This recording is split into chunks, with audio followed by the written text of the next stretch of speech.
Hello everybody, this is Dave. Welcome back to Talking Wolves for another match preview today. For his first appearance on the match previews is Matt. How's it going, Matt? I'm alright, mate. Thanks. How are you? Yeah, all good, man. Good. We are joined today. We're going to be doing the match preview for Cardiff City versus Wolverhampton Wanderers this coming Friday. Obviously, hoping for a good result, but we'll be talking about that. But our partners at FansBet have done some more specials for us for this weekend. As you can see on the screen, you can back another perfect weekend for Wolves to win, West Brom to lose, and Birmingham to lose at 41-1. Or a great weekend as Wolves to win, West Brom fail to win, and Birmingham fail to win. Both came very, very close to coming in last weekend, but unfortunately didn't do so. As well, FansBet has set us up a fantasy league, which is starting from next game week. You'll probably see this pushed a couple of times on the channel this week. It's starting on Tuesday the 10th of April, which I think is just before the Derby game. It's running till the last day of the season. It's for the championship matches, and you guys can win some match day hospitality tickets or some £50 and £20 credit in your FansBet account. So make sure you sign up to FansBet and pick Talking Wolves as your branch. But today we are going to be, as I say, talking about the Cardiff game. But Matt, we're going to touch quickly on the whole game. Obviously Tuesday night, 2-2 draw. Disappointing, really, isn't it? Yeah, I mean, we did the fan reactions. I think some of the fans sort of echoed what we were thinking. What did you think, you sort of overall of the game, really quickly? I think now that dust settles, everyone was saying it was 2 points dropped, which I suppose on paper, and you look at it Hull at home, you want to win, given their position as well. But to be fair, they've got a good squad on paper. Yeah, I mean, you got a lot of Krasicki coming off the bench. Like, I think he's quality myself. But if you look at the last two games, so Middlesbrough away and Hull at home, I would have taken the 4 points. Granted, it would have been a point at the Riverside and a win at home, but I don't necessarily think it was a bad result. I mean, we were 2-1 down as well. And we deserved to be. We were rubbish. They dropped 2 or 3 of their key players as well, as in they weren't even in the squad. You got Abel Hernandez and that. That could have been a really different result on another day.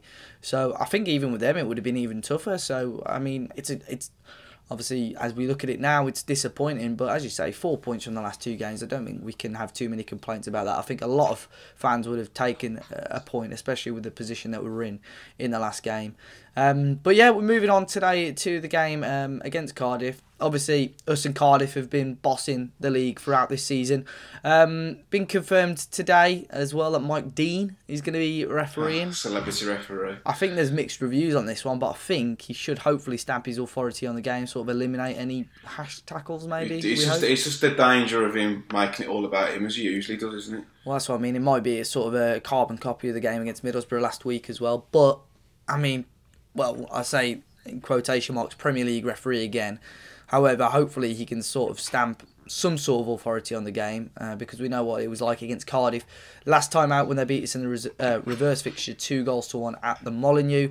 However, I mean, we're always going to look at some stats anyway. Wolves have only won 1 in the last 5 against Cardiff, being that win last year when Wolves won. Was it 3-1? 2-1? I think it was 3-1. When Helder Costa scored the goal of the season.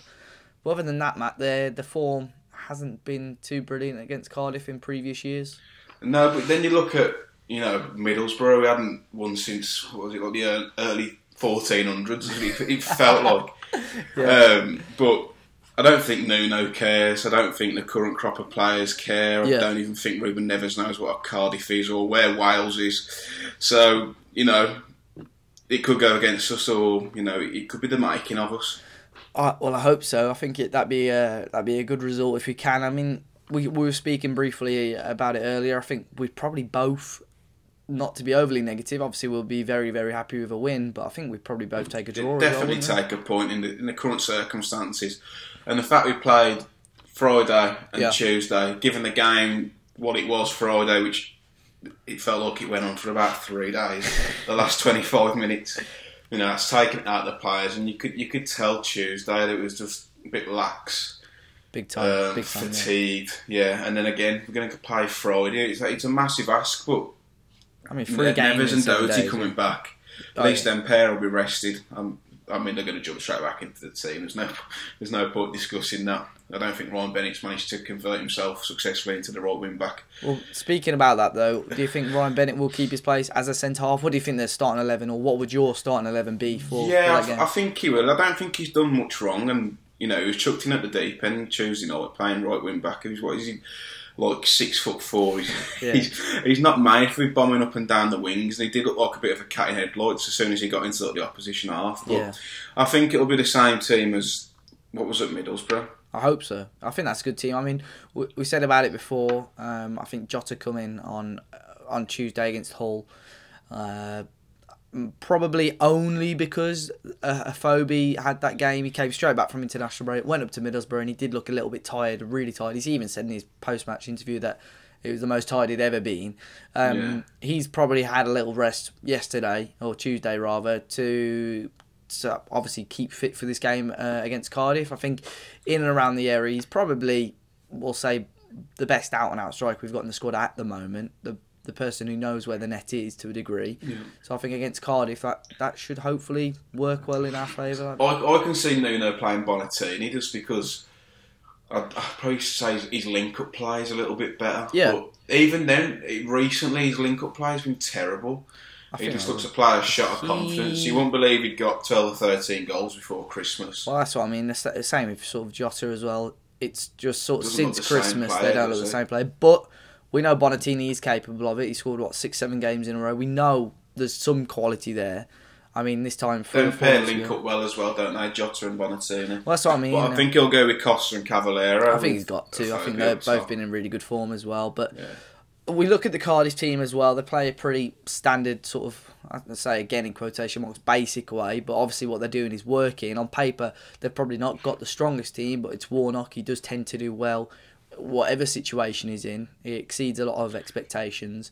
There seems to be a togetherness in every single Warnock squad where they grind results out, and it's similar to us with McCarthy. A team full of horrible, so and so's. It's just. I think it's similar to us with McCarthy though in the Prim days. We definitely should not have stayed up in that first season, but sort of the work rate and the togetherness that we got together was obviously pivotal, and that's what Warnock does. Even he's taken on teams down the bottom of the league in Rotherham and so on, and kept them up like ridiculous.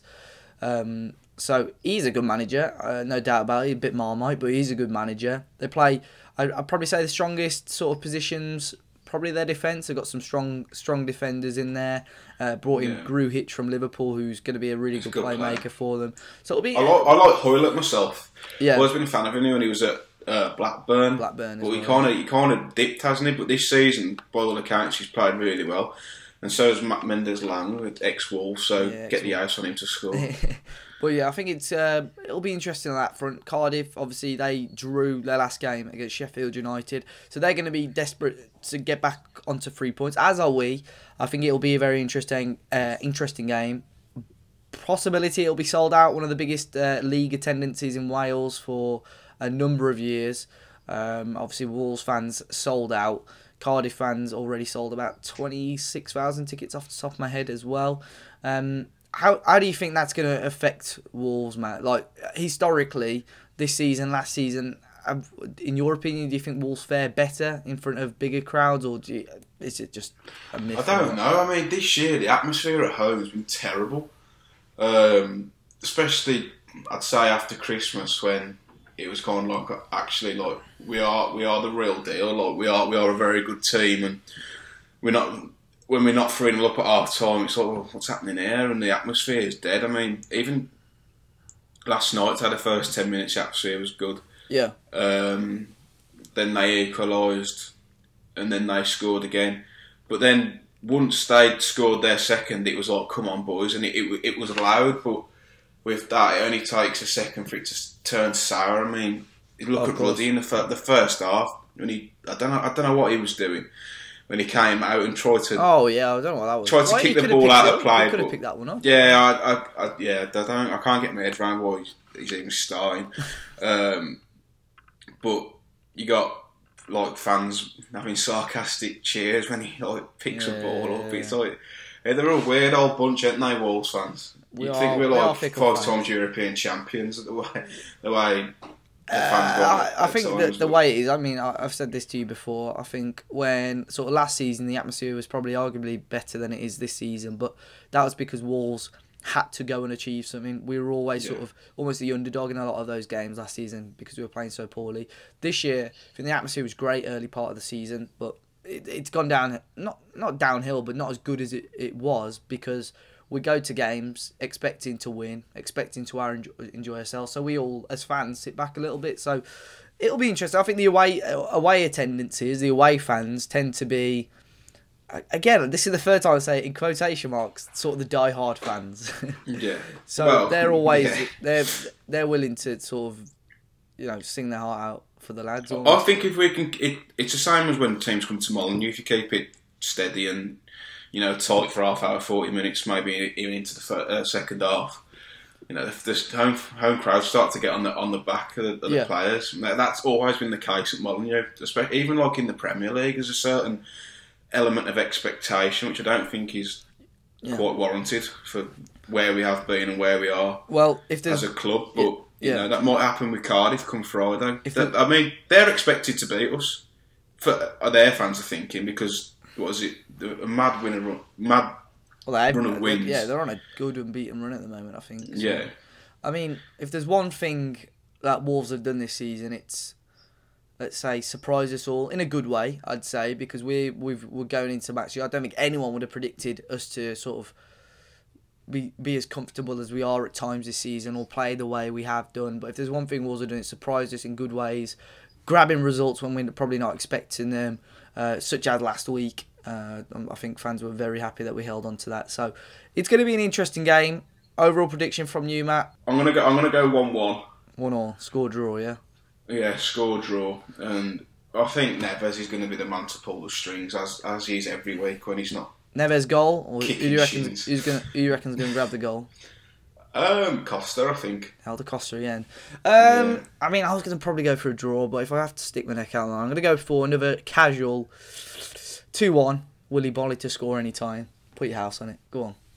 Well, especially with that strike against. Oh my goodness! I was right behind that in the North Bank, and that was destined for the bottom corner. I like that. I like that a lot. But guys, let us know your thoughts. What you reckon the score is going to be for the game against Cardiff? If you're going, please do enjoy it. And again, if you're watching on the TV as well, we'll try our best to do a match review for this one if we can as well. So make sure you keep your eyes out for that. Hit the subscribe button and the like button down below. You can find mine and Matt's links in the description. Obviously, we're still a really fairly new channel. We're still growing. You can check all our fan reactions out that we're hopefully going to be doing after every home game. If you do want to get involved, you can always let us know down in the comment section or drop us a tweet or message on Twitter or Facebook as well.